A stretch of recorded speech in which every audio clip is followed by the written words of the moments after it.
All right, we're here at the Improv in San Jose after the Carlos Mencia show. Right. How's it going, man? You've been working. I know. In the Bay Area. You've been everywhere. Yeah, I did. San Francisco, everywhere. Yeah, I know. SAG, 2 in the Bay Area, 1 down here. I'm getting ready for a show, man. I'm getting ready to do the special, and this is kind of my backyard in a sense. You know what I mean? I'm from LA, so I came up here all the time, and it was great, man. It's the hardest part is I did like 2 hours, and I only have a 1 hour special, so I have to condense it and get rid of an hour's worth of material. And I love it all. You know what I mean? It's like there's nothing that I sit there and go, I get rid of that. Like the funny part is I ask all my guys, watch my show, and at the end I go, what should I get rid of? And they go, well, maybe this, and I'm like, not that. What about this? Not that. And at the end I'm like, oh shit, I didn't get rid of anything. You know what I mean? It's a process. It's a process, but I love it. I love the process. Yeah, and coming out here with all the fans meeting you, yeah, they're genuinely happy to be here, and they tell you, thanks for changing comedy. Does that drive you to get out here?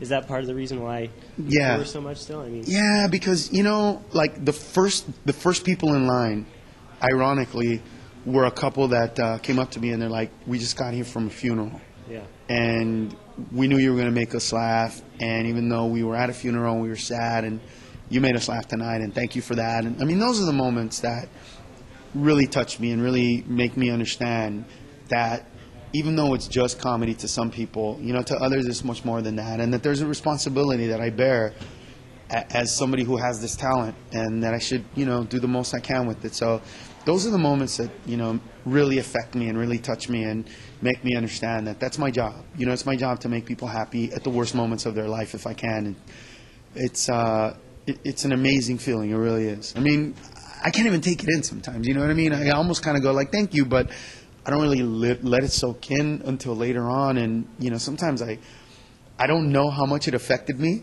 And then I'm watching some commercial for the NAACP, you know what I mean, for some black kid who wants to go to college, and I'm all, make him go to college, man. And then I realize, oh my God, I'm all emotional. What's wrong with me? And I realize that it's from earlier that I didn't really absorb it, but it's in there. And then it comes out during some commercial. And you talk about, condensing this stuff. What was TV like when you had to, I'm sure there was a lot of stuff that you had to cut, or was it tough doing 30 minutes? You were on 5 nights a week a lot. Yeah. I mean, was it tough to come up with 30 minutes, 23 minutes? No, the coming up with the material, no, that's not the hard part. The hard part about doing television is that you have to get to the joke so quickly. Sometimes the essence of what you're saying, like, the good parts of the joke, the parts that aren't meant to be funny but that are meant to be poignant, relevant, insightful, sometimes those get cut out. And when that happens, that's a worst, because then all of a sudden it's just a joke about whoever you're doing a joke about, but the good thing about it kind of gets cut out. And that's what I hated about doing television, that sometimes it came off as mean unless you really watch the show a lot, and that part was hard, but you got to get to the joke, so what are you going to do? Right.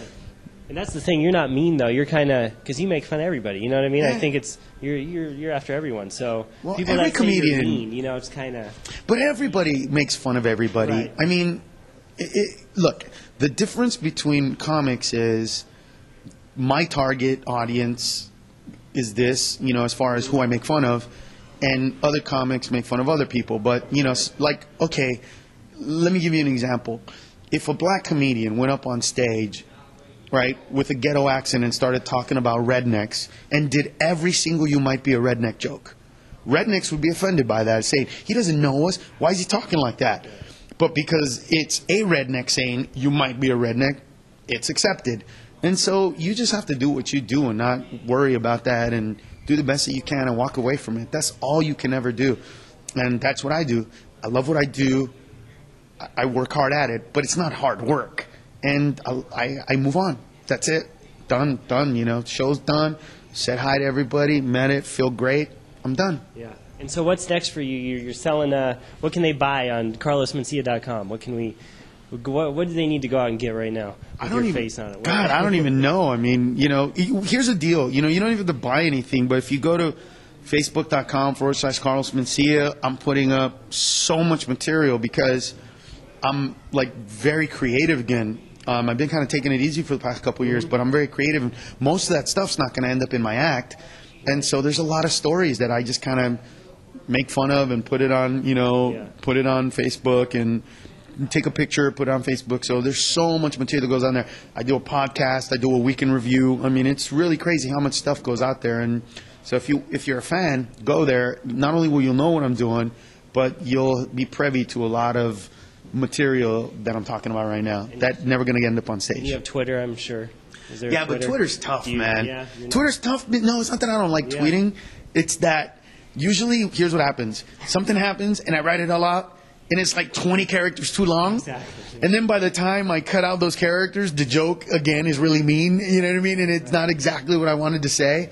But I do it, and most of the time I just try to put up funny pictures on Twitter. But yeah, I'm there, and you want to follow me, it's the same. Everything is Twitter / Carlos Mencia, Facebook / Carlos Mencia, MySpace / Carlos Mencia, CarlosMencia.com. So whatever it is, YouTube / Carlos Mencia, it's all the same. I think you would be great for the Oprah Winfrey Network. I think we should lobby for a show to come back, right? You think so? That would be perfect for you. I would love it. I don't know if Oprah's going to be down. Yeah, Oprah.